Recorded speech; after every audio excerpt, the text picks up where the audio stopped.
me turn my attention to Vice Chair Barr for a minute here on I think the importance of Basel III being reproposed.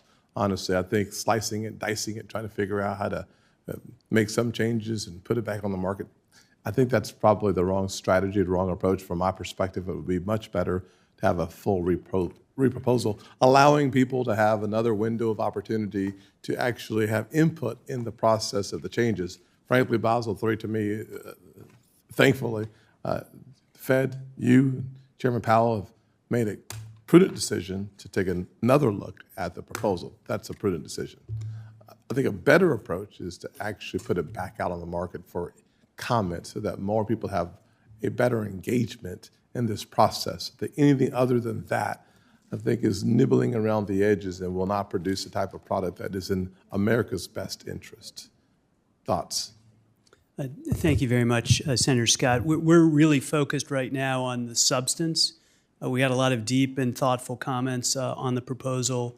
We're trying to work our way through that substance now, reach agreement across the agencies and with my board on the substance.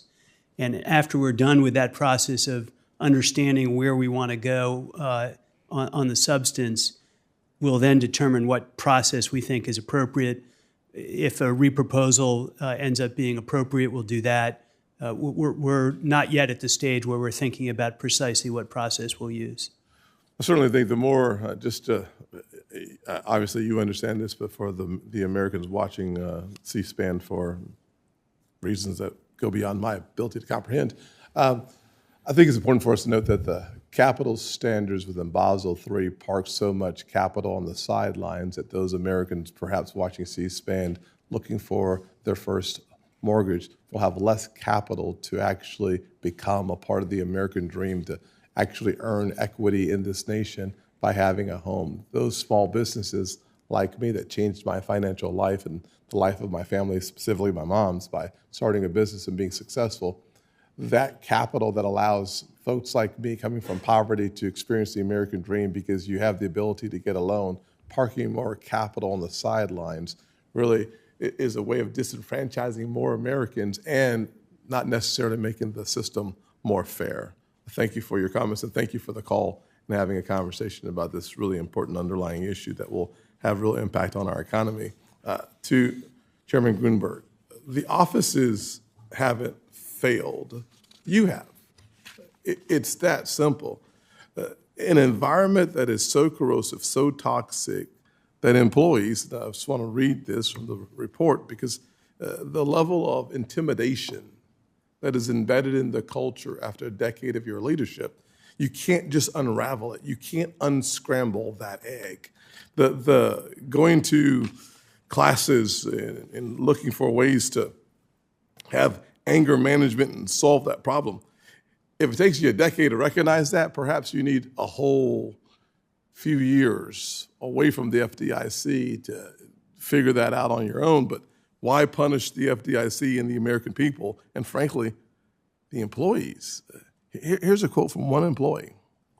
Nobody trusts those in charge. And even though it is not getting into the hands of senior executive, I'm using VPN and someone else's cell phone to write this.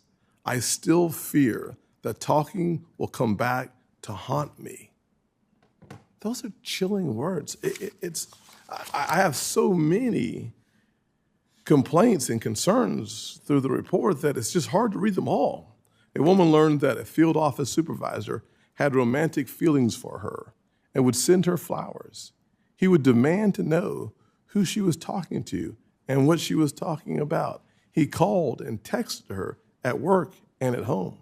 During mandatory telework, he would insist that she stay on team videos for hours on end, directing her to leave the video on when she left to use the restroom. She became so fearful, she went to the police and considered seeking a restraining order. She hesitated to file a complaint with the FDIC because she believed the agency would believe him over her if she reported it. Eventually, when she did work up the courage to file, She said managers dismissed her concerns. The report concludes she continues to live in fear. You got 5,000 employees plus, and the strategy is to give them more pay, more promotion, and to transfer for folks maybe in leadership. If after a decade of toxicity and corrosion, 5,000 employees, the best we can do is find a scapegoat, shift the blame, you should resign.